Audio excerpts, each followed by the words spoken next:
솔로몬이 여호와의 제단 앞에서 이스라엘의 온 회중과 마주서서 하늘을 향하여 손을 펴고 이르되, 이스라엘의 하나님 여호와여, 위로 하늘과 아래로 땅에 주와 같은 신이 없나이다. 주께서는 온 마음으로 주의 앞에서 행하는 종들에게 언약을 지키시고 은혜를 베푸시나이다. 주께서 주의 종 내 아버지 다윗에게 하신 말씀을 지키사 주의 입으로 말씀하신 것을 손으로 이루심이 오늘과 같으니이다.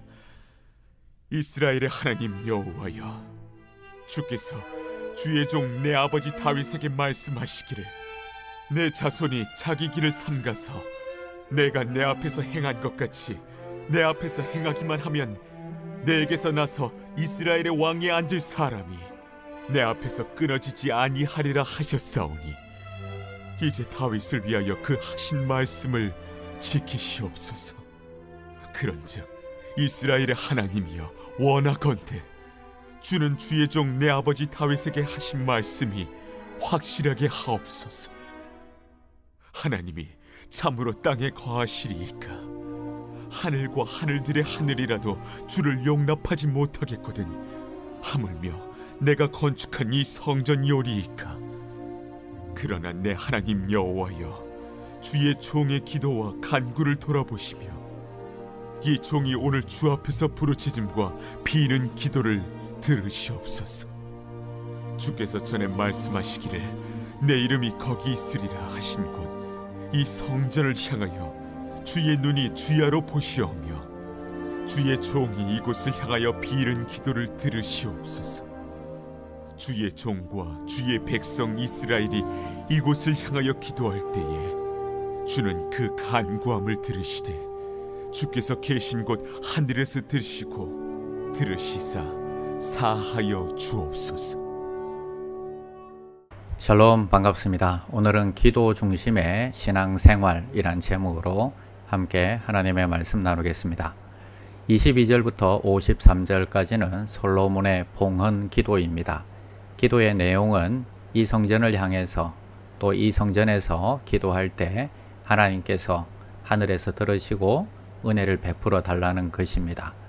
이스라엘 백성들은 평화로울 때는 성전에 올라가서 기도했겠지만 어떤 때는 성전에 올라갈 수 없는 경우도 있었습니다. 실제로 다니엘은 포로로 잡혀가서 먼 이국 땅에서 생활할 때에 성전에 갈 수가 없으니까 그는 성전을 향하여서 쉬지 않고 하루에 3번씩 기도하였습니다. 이제 성전은 없어졌습니다. 이제는 신앙 고백을 하는 내가 성전이고 성도들이 모이면 그 자체가 교회가 되는 것입니다. 이제는 방향이나 장소가 중요한 것이 아니라 신령과 진정으로 예배하는 것이 더 중요하게 되었습니다. 그래서 형식적인 신앙생활을 떠나서 기도하는 체험적인 신앙생활을 해야 합니다. 첫 번째는 방향이 아니라 하나님께 마음을 두는 것입니다. 30절 주의 종과 주의 백성 이스라엘이 이곳을 향하여 기도할 때에 주는 그 간구함을 들으시되 주께서 계신 곳 하늘에서 들으시고 들으시사 사하여 주옵소서. 유대인들은 이것을 문자 그대로 받아들여서 이스라엘 성전을 향해서 기도를 했습니다. 그러나 이제는 방향이 중요하지 않습니다. 기도를 받으시는 대상이 누구인지를 깨닫는 것이 중요합니다. 하나님께 마음을 두고 기도할 때에 하나님이 들으신다 하는 것입니다. 두 번째는 방향보다는 마음을 바꾸는 기도를 드려야 합니다. 35절을 보면 솔로몬의 간구 중에 하나가 나옵니다. 만일 그들이 주께 범죄함으로 말미암아 하늘이 닫히고 비가 없어서 주께 벌을 받을 때에 이곳을 향하여 기도하며 주의 이름을 찬양하고 그들의 죄에서 떠나거든.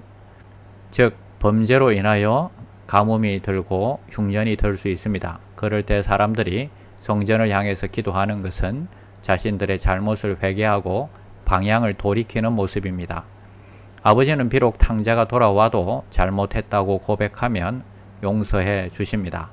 오히려 환영하며 성대하게 잔치를 베풀어 주며 아들의 지위를 회복시켜 줍니다.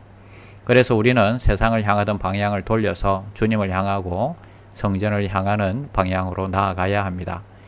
인생의 위기의 순간에 성도들이 드리는 회개의 기도를 하나님은 정말 기뻐하십니다.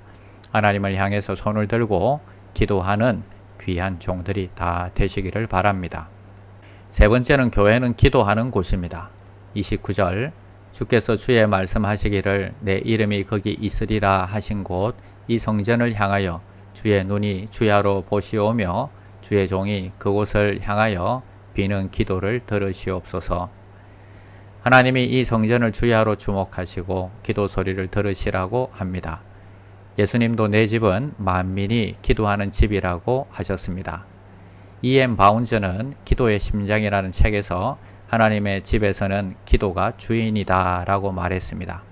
계속해서 그는 하나님의 집이 다른 모든 면에서 부족한 점이 있다 할지라도 기도만 있으면 그곳은 성소로 변한다 라고 했습니다. 기도 없는 교회는 영혼 없는 몸과 같습니다. 하나님은 기도하는 교회 안에서 존재하십니다.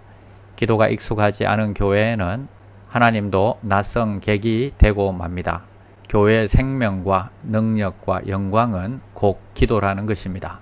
기도가 없는 교회와 성도는 생명력과 능력을 잃어버리고 말 것입니다.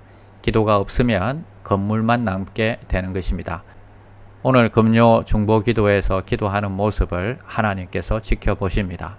하나님께서 주목하십니다. 또 그 기도 소리를 다 들으실 것입니다.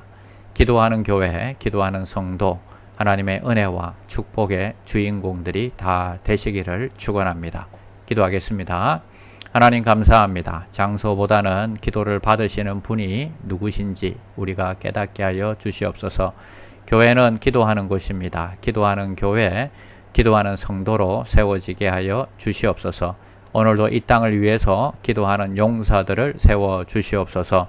예수님의 이름으로 기도드립니다. 아멘. 1. 오심 기도. 하루 5번 마음을 다해 드리는 기도.